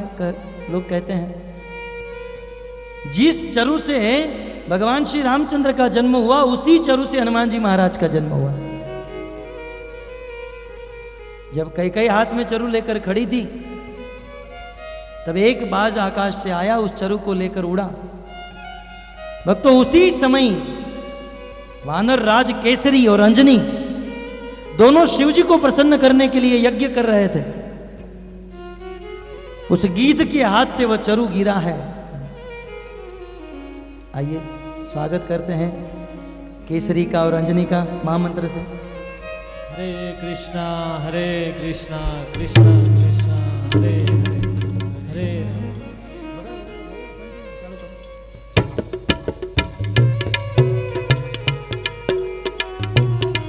पुत्र प्राप्ति के लिए आज वानर राज केसरी और देवी अंजनी यज्ञ कर रहे हैं। एक और राजा दशरथ यज्ञ कर चुके हैं, दूसरी ओर वानर राज केसरी और अंजनी यज्ञ कर रहे हैं। वह गीध आकाश के मार्ग से उड़ रहा है। उस गीध के सामने दूसरा गीध टकराया। दो गीध टकराने से गीध भी आया। जय हो। दो गीध टकराए, गीध के हाथ से वह चरु गिरा, हाथ में ले लिया। जय हो पवन देवता की। पवन देवता उस चरु को लेकर बिल्कुल सुरक्षित होकर सुरक्षित उस चरु को देवी अंजनी और केसरी के उस यज्ञ में पहुंचा दिए। उस यज्ञ से अग्नि देवता प्रकट हुए। शिव जी ने आकर कहा कि आप इस चरु को ग्रहण कीजिए। 11वें रुद्र के रूप में मैं आपके वहां जन्म ग्रहण करूंगा। आज पवन देवता प्रसन्न है, शिव जी प्रसन्न है और सभी ओर से केसरी और अंजनी को आशीर्वाद मिल रहे हैं। शिव जी के आशीर्वाद से देवी अंजनी उस चरु को अपने हृदय में ग्रहण करती हैं। आज उस चरु को खाकर देवी अंजनी धन्य हुई और धीरे धीरे दिन बीतने लगे। 9 महीने के बाद देवी अंजनी ने आज ही के दिन एक परम पराक्रमी, संसार में कभी हारने न वाले,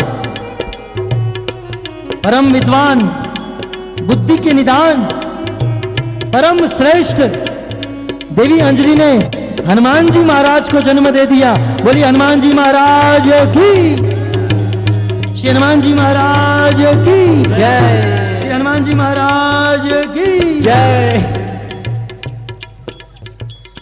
जय हनुमान ज्ञान गुण सागर, जय कपीस तिहु लोक उजागर। रामदूत अतुलित बल धामा, अंजनी पुत्र पवन सुत नामा। जय हो।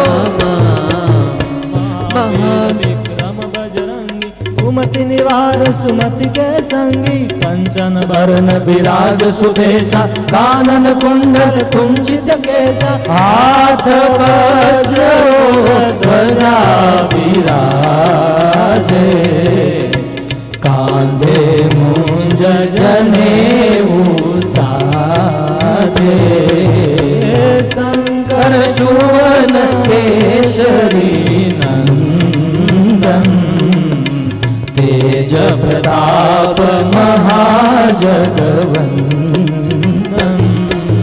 विद्यावान गुणियति चातुर, राम काज करिबे को आतुर, प्रभु चरित्र सुने को रसिया, राम लखन सीता मन बसिया, सूक्ष्म रूप धरि सियहि दिखावा, विकट रूप धरि लंक जलावा, भीम रूप धरि असुर संहारे, रामचंद्र के काज सवारे, लाय सजीवन लखन जियाए, श्री रघुवीर रसूल लाए, रघुपति कीन्ही बहुत बड़ाई, तुम मम प्रिय भरत सब भाई, सहस बदन तुमरो जस गावे, अस कहि श्रीपति कंठ लगावे, सनकादि ब्रह्मादि मुनीसा, नारद सारद सहित अहिसा, जम कुबेर पाल जहाँ ते, कभी कोविद कही सके कहाँ ते, तुम उपकार सुविधि कीन्हा, राम मिलाय राजपद बिन्हा,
निरंतर हनुमत वीरा, संकट से हनुमान छुड़ावे, मन क्रम वचन ध्यान जो लावे, सब पर राम तपस्वी राजा, तिनके काज सकल तुम साजा, और मनोरथ जो कोई लावे, सोई अमित जीवन पद पाए, चारों जुग पर ताव तुम्हारा, हे प्रसिद्ध जगत उजियारा,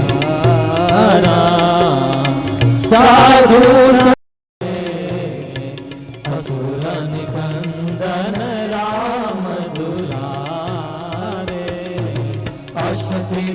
निधि के दाता, असबर दीन जानकी माता, राम रसायन तुम्हारे पासा, सदा रहो रघुपति के दासा, तुम्हारे भजन राम को भावे, जन्म जन्म के दुख बिसरावे,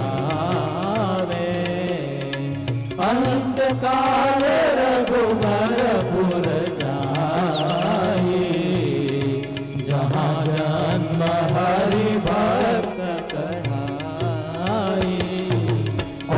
देवता चित न हरि, हनुमंत से सर्व सुख करई, संकट कटे मिटे सब पीरा, जो सुमिरे हनुमत बलबीरा। जय जय जय हनुमान गोसाई, कृपा करो गुरुदेव की नाई, जो सत बार पाठ करे कोई, सुखी बंदी महासुख होई। जो यह पढ़े हनुमान चालीसा, होय सिद्धि साखी गौरीसा, तुलसीदास सदा हरिचेरा, नाथ हृदय मधेरा। मंगल भवन य मंगल हारी, दहु दशरथ अचिर बिहारी। बोलिए हनुमान जी महाराज की जय। श्री रामचंद्र भगवान की जय।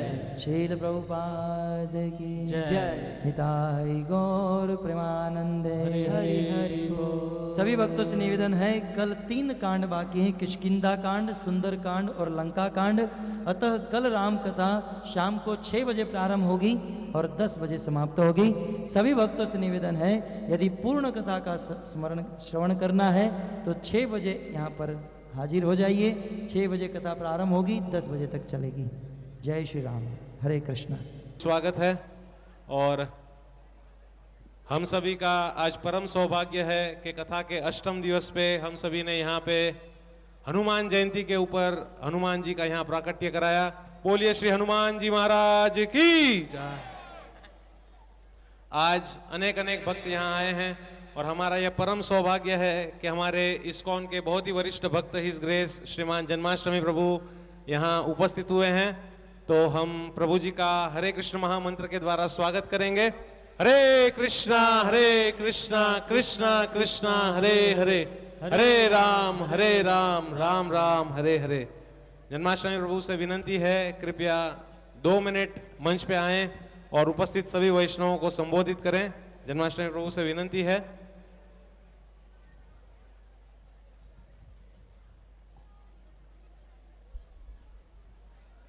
सभी भक्त यहाँ पर खड़े रहिए, ध्यान से सुनिए।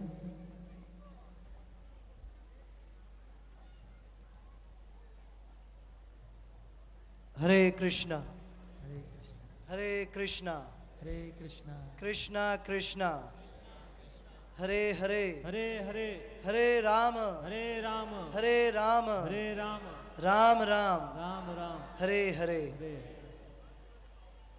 ओम अज्ञानं तिमिरान्धस्य ज्ञानञ्जनशलाकया चक्षुरुन्मिलितं येन तस्मै श्रीगुरुवे नमः। भगवान श्री कृष्ण भगवत गीता के 18वें अध्याय के 69वें श्लोक में ये कहते हैं कि हे अर्जुन, इस गीता रूपी ज्ञान को जो मेरे भक्तों में प्रसारित करता है, उससे अधिक प्रिय ना मुझे कोई है और उससे ज़्यादा अधिक प्रिय भविष्य में ना और कोई होगा। तो इस बात पर अगर हम गौर करें तो हमारे सभी पूर्व आचार्य और इस्कॉन के संस्थापक आचार्य श्रील प्रभुपाद हमें अपनी टीका में अपने तात्पर्य में समझाते हैं कि संसार में हर व्यक्ति किसी न किसी को प्रिय होने का प्रयास करता है कि मैं किसी का प्रिय हो जाऊं। तो प्रिय होने का अर्थ क्या है कि प्रिय होने का अर्थ यह है कि आप जिसके प्रिय बनना चाहते हो, आप जिसे प्रेम करते हो, तो उसकी खुशी के लिए, उसके आनंद के लिए आप अपना सब कुछ न्योछावर करते हो।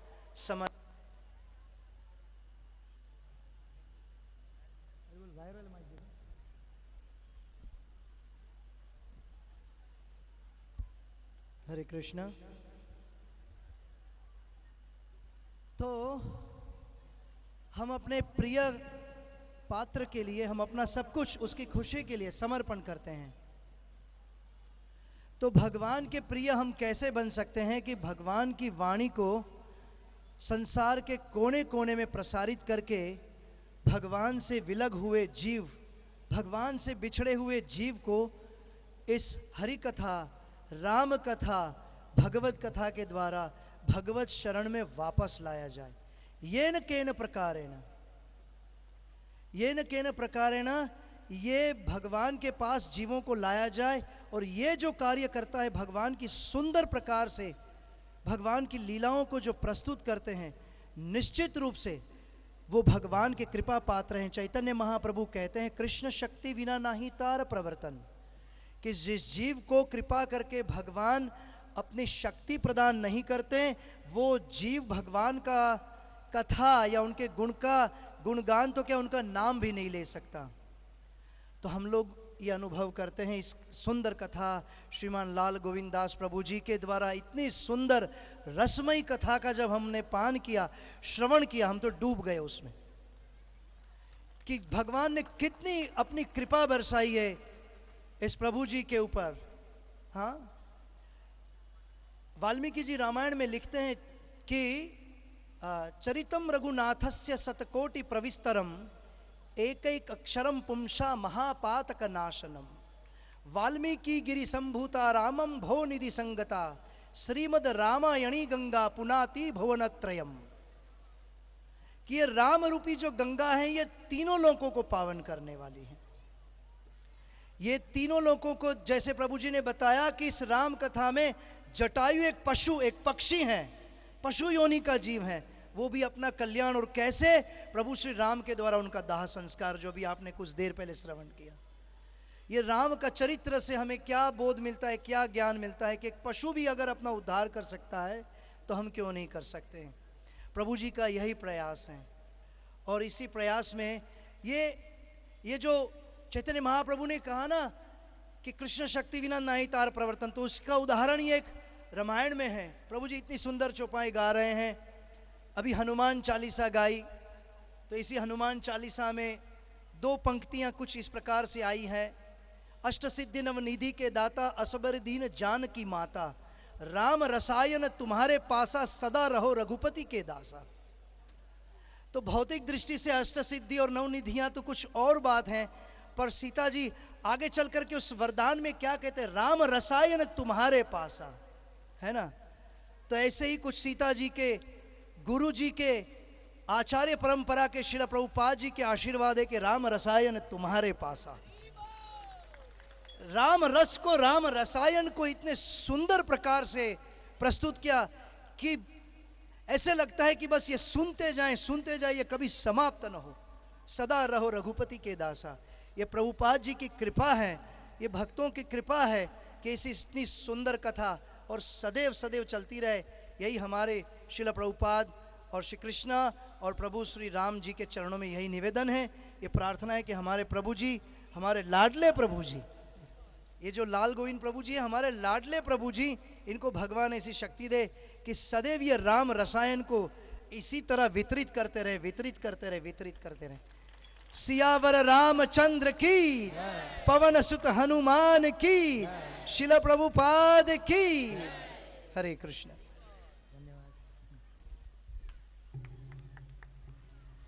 हरे कृष्णा। हम सभी के लिए ये परम सौभाग्य की बात है कि जन्माष्टमी प्रभु जैसे वरिष्ठ भक्त ने यहाँ पे प्रभु जी को आशीर्वाद दिया है कि ये राम रसायन जो है ये सतत इनके मुखारविंद से प्रकट होता रहे। तो अब कथा का तो एक ही दिन शेष बचा है, कल जो है कथा यहाँ विराम हो जाएगी। लेकिन क्या आप लोग चाहते हैं कि इस दहीसर क्षेत्र में राम रस जो है नित्य निरंतर बरसता रहे? सभी चाहते हैं ना? तो यदि सब यह चाहते हैं कि राम रस, कृष्ण रस यहाँ पे नित्य निरंतर बरसता रहे, तो इसके लिए आप सभी को एक ये फॉर्म दिया गया है। कल हमने देखा कि बहुत लोग जो है इस फॉर्म को समझ ही नहीं पाए और ऐसे ही रख दिया था। लेकिन यदि राम रस में आपको नित्य निरंतर प्रविष्ट होना है तो उसका ये टिकट है। ये फॉर्म जो है ये आपका सुझाव हमने इसमें मांगा है, एक सजेशन फॉर्म है। और साथ ही साथ दहीसर में होने वाले जो कार्यक्रम है, प्रति शुक्रवार को संध्या 8 बजे से 10 बजे तक ऐसा ही भव्य कार्यक्रम हमारे स्वामी विवेकानंद स्कूल में मिस्कीटा नगर में होता है। और इसकी सारी जो डिटेल्स है इस फॉर्म में दी गई है। आप सभी को ये फॉर्म कल और आज दिया गया था। आप सभी को उपला जो हिस्सा है वो आपके पास रखना है और नीचे का आपका जो नाम, मोबाइल नंबर और आपका जो सुझाव है वो भर के हमारे भक्त वहाँ पे प्रश्नोत्तरी का जो काउंटर है, क्वेश्चन एंड आंसर्स का जो काउंटर है, वहाँ पे अचिंत्य चक्र प्रभु और जीवन कृष्ण प्रभु वहाँ पे बैठे हैं, उनके पास आपको दे देना है, जिससे हम सतत इस कथा के विराम के बाद भी आपके संपर्क में रह सकें और हमारा ये राम रस जो है वो नित्य निरंतर बरसता रहे। तो आए हुए सभी भक्तों से हमारी ये हाथ जोड़ के विनंती है कि आपको ये जो फॉर्म दिया गया है इसको बहुत संभाल के इसमें अपना नाम और मोबाइल नंबर देके आप वहां पे जमा करा दीजिए। प्रति शुक्रवार को संध्या 8 बजे से 10 बजे तक स्वामी विवेकानंद स्कूल, मिस्कीटा नगर, दहीसर। और आज के इस कार्यक्रम में अनेक अनेक भक्तों ने हमें अपना सुंदर सहयोग प्रदान किया है, तो अब हम इन सभी भक्तों को यहाँ आमंत्रित करते हैं। मैं विनंती करता हूँ श्रीमान मनसुख भाई कोटड़िया प्रभु से, हिज ग्रेस भक्ति विजय प्रभु से, हिज ग्रेस विष्णु आनंद प्रभु से, और साथ ही साथ श्री श्री राधा रास बिहारी मंदिर से पधारे श्रीमान मधुकांत प्रभु एवं श्रीमती मनमोहिनी माता जी से कि वे सभी कृपया यहाँ मंच पे आएँ। आज की सेवा में इन सभी ने बहुत सुंदर योगदान दिया है। तो सभी भक्तों से मेरी विनंती है, मनसुख भाई कोटड़िया प्रभु, हिज ग्रेस भक्ति विजय प्रभु, हिज ग्रेस विष्णु आनंद प्रभु और हिज ग्रेस मधुकांत प्रभु एवं हर ग्रेस मनमोहिनी माता जी, आप सभी से हमारी यह विनंती है कि आप कृपया यहाँ मंच पे आएँ और हिज ग्रेस श्रीमान लाल गोविंद प्रभु जी के हस्तकमलों से भगवान की छवि आशीर्वाद स्वरूप स्वीकार करें। साथ ही साथ जितने भी युवा भक्त यहाँ आए हैं, आप सभी के लिए बहुत सुंदर समाचार है। आज प्रचंड उत्साह के साथ में यहाँ पे लेडीज प्रोग्राम हुआ, लेडीज सत्संग कार्यक्रम, लगभग 250 से 300 माता जी यहाँ आए थे और बहुत ही सुंदर मार्गदर्शन यहाँ पे प्राप्त हुआ। वैसा ही सुंदर एक पर्सनालिटी डेवलपमेंट का सेमिनार कल यहाँ पे 15 से 30 वर्ष के जो नवयुवक हैं, अविवाहित नवयुवक और युवतियों के लिए कल बहुत सुंदर सेमिनार होगा शाम को 4 बजे से 6 बजे तक। तो आप सभी को हम आमंत्रित करते हैं और इस सेमिनार का शीर्षक होगा द रियल हीरो। तो जितने भी भक्त यहाँ युवा भक्त हैं, यूथ यंगस्टर्स, आप सभी को हम आमंत्रित करते हैं, कल अवश्य इस सेमिनार के लिए आइए। भक्ति विजय प्रभु मनसुख भाई हमारे बीच हैं, आइए महामंत्र से इनका स्वागत करें। हरे कृष्णा कृष्णा कृष्णा हरे हरे, हरे राम राम राम हरे हरे। मनमोहिनी माता जी से विनंती है, कृपया मंच पे आइए और प्रभु जी के हस्तकमलों से भगवान की छवि स्वीकार कीजिए। मनमोहिनी माता जी विशेष रूप से लोखंडवाला से यहाँ आए हैं और हमारे बहुत ही वरिष्ठ भक्त हैं। आइए महामंत्र से हम उनका भी स्वागत करें। हरे कृष्णा कृष्णा कृष्णा हरे हरे, हरे राम राम राम हरे हरे, हरे कृष्णा कृष्णा कृष्णा हरे हरे, हरे राम राम राम हरे हरे। जो भक्त पहली बार आए हैं उन सभी से हमारी यह विनंती है कि यहाँ पे श्री प्रभुपाद जी जो इस्कॉन संस्था के संस्थापक आचार्य हैं, उनके द्वारा बहुत सुंदर पुस्तक यहाँ उपलब्ध हैं और साथ ही साथ हिज ग्रेस श्रीमान लाल गोविंद प्रभु और अन्य वरिष्ठ भक्तों के द्वारा भूतकाल में बताई गई कथाएं, उनकी सीडीज और डीवीडीज यहाँ उपलब्ध हैं। आप सभी से विनंती है इसका अवश्य लाभ लीजिए। और जैसा मैंने बताया कि आपको दिया गया ये जो सुझाव पत्र है, ये आपके भविष्य के सत्संगी जीवन का एक टिकट है, इसको संभाल के रखिए और इसमें बताई गई जो डिटेल्स है इसको ध्यानपूर्वक पढ़ के आपका सुझाव हमें दे दीजिए, आपका नाम और मोबाइल नंबर के सहित, ताकि हम आप सभी के संपर्क में रह सकें। अभी रामायण जी की आरती होगी और कल ठीक 6 बजे यहाँ पे कथा का सत्र प्रारंभ हो जाएगा। कल कथा का अंतिम दिवस है। आप सभी से विनंती है, सहपरिवार प्रचुर मात्रा में सभी यहाँ आइए और भगवान श्री रामचंद्र जी की कृपा को प्राप्त कीजिए। मैं विनंती करता हूँ भक्ति विजय प्रभु से, विष्णु आनंद प्रभु से, मनसुख भाई से और मनमोहिनी माता जी से आप सभी मंच पे आ जाइए। आप वहां से भी आरती करेंगे तो चलेगा। रामायण जी की आरती होगी और साथ ही साथ तन मन धन से जो भी भक्त कोई सेवा करना चाहते हैं इस आयोजन में, आप सभी से विनंती है, कथा काउंटर पे अमिया निमाई प्रभु और हमारा जो मंदिर का नव निर्माण हो रहा है उसके लिए सनत कुमार प्रभु यहाँ उपस्थित हैं। आप सभी से विनंती है इस भगीरथ कार्य में अपना सहयोग प्रदान कीजिए और मनुष्य जीवन को सफल बनाइए। हरे कृष्ण।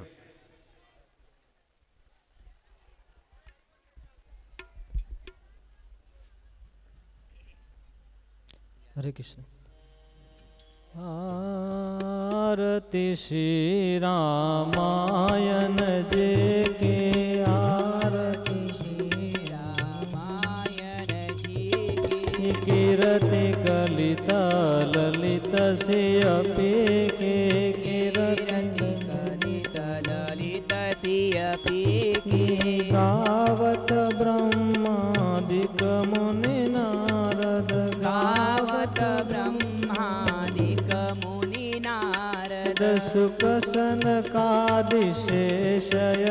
सारद, सुख सनकादिक शेष अरु सारद, वाल्मीकि विज्ञान विशारद, वाल्मीकि विज्ञान विशारद, धरणी पवन सुत कीर्ति ने के, धरणी पवन सुत कीर्ति ने के, आरती श्री रामायण जे के, आरती श्री रामायण जी के, गावत वेद पुराण अष्टदश, गावत वेद पुराण अष्टदश, सौ शास्त्र सब ग्रंथन को रस, सौ शास्त्र सब ग्रंथन को रस, मुनि जन धन संतन को